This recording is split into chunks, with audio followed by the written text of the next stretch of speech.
Assalamualaikum warahmatullahi wabarakatuh. Waalaikumsalam warahmatullahi wabarakatuh. Selamat malam teman-teman.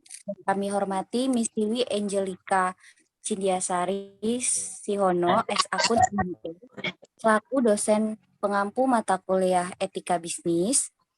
Perkenalkan, kami dari kelompok 7. Di sini kami ingin mempresentasikan materi pertemuan 11 mengenai studi kasus pelanggaran etika dalam MSDM. Untuk penjelasan pertama akan dijelaskan oleh rekan kami, Anggita. Pada Anggita dipersilakan. Baik, terima kasih ya Kak. Sebelumnya saya akan memperkenalkan diri. Nama saya Anggita Rulia Zahra, NPM 194111003. Baik, sebelum memasuki contoh studi kasus di sini, saya akan menjelaskan sedikit yang dimaksud manajemen sumber daya manusia, etika bisnis, yang mana etika dalam MSDM dapat diartikan sebagai ilmu yang menerapkan prinsip-prinsip etika terhadap hubungannya dengan SDM dan kegiatannya baik di dalam organisasi ataupun di luar organisasi. Selanjutnya akan dijelaskan contoh kasus, tadi kasus pelanggaran etika dalam MSDM. Saya persilakan, Hawan. Terima kasih atas waktunya. Perkenalkan, nama saya Halwan Idris Barlian, NPM 194111086. Di sini saya akan menjelaskan contoh kasus dalam studi kasus pelanggaran etika dalam MSDM. Karyawan Indosiar dipecat secara sepihak. Puluhan karyawan PT Indosiar Visual Mandiri. Analisis kasus. Dalam kasus Indosiar tersebut, dapat disimpulkan bahwa manajemen PT Indosiar Visual Mandiri telah melakukan pelanggaran terhadap hak karyawan. PT Indosiar Visual Mandiri melakukan pemutusan hubungan kerja secara sepihak. Artinya, manajemen tidak memberitahukan alasan kenapa karyawan tersebut diberhentikan.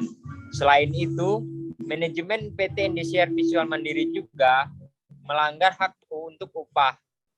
Karena pada saat diberhentikan secara sepihak, manajemen perusahaan belum membayar upah karyawan tersebut. Hak pekerja.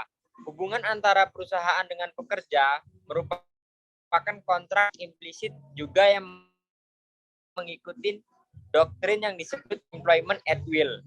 Pemberi kerja bebas untuk menerima kerja siapapun yang mereka pilih, yang menawarkan mereka kerja atau posisi, dan mereka dapat keluar kapan mereka inginkan, untuk berbagai alasan ataupun tanpa alasan apapun.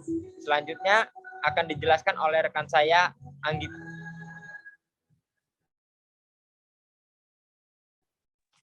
Terima kasih, Hawan. Baik, terhadap hak karyawan merupakan salah satu penerapan dari prinsip keadilan dalam pengelolaan bisnis. Pertimbangan keadilan menuntut agar semua karyawan diperlakukan sesuai dengan haknya masing-masing.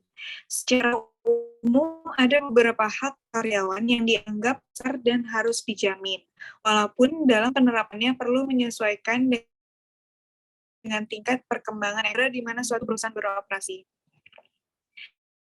Hak karyawan dalam bekerja, promosi, dan pemutusan hubungan kerja setelah diterima, maka karyawan memiliki hak untuk kenaikan biaya hidup secara periodik dan pertimbangan yang adil untuk kenaikan gaji. Yang kedua, hak sipil dari karyawan. Hak sipil adalah hak legal dari setiap orang yang memberikan hak untuk suatu perlakuan berikut hak sipil yang melekat pada karyawan. Hak kebebasan menyatakan pendapat, yang kedua hak untuk memilih agama mereka sendiri, yang ketiga hak untuk diperlakukan sebagai manusia. Terakhir, kualitas kehidupan kerja. Masyarakat makin memperhatikan kualitas hidup mereka, termasuk kualitas kehidupan dalam bekerja. Baik, saya akan menjelaskan tentang kewajiban karyawan. Kewajiban karyawan, maaf bisa di slide sebelumnya. Kewajiban karyawan Karyawan berkewajiban untuk mematuhi hukum moral dan secara legal mereka berkewajiban untuk mematuhi hukum sipil. Karyawan berkewajiban untuk tidak bohong atau menyebarluaskan informasi yang salah dan tidak melakukan pelecehan seksual. Karyawan berkewajiban untuk memperhatikan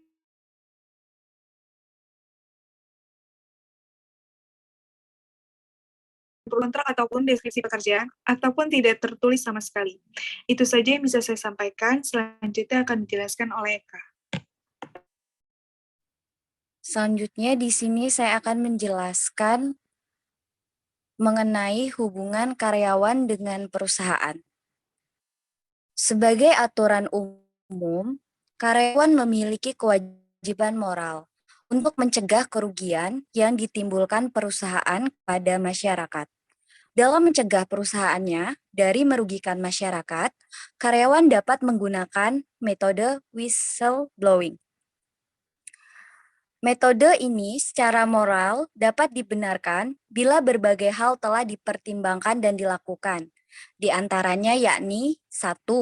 Melalui produk atau kebijakannya, perusahaan akan menimbulkan kerugian yang serius pada karyawan atau masyarakat.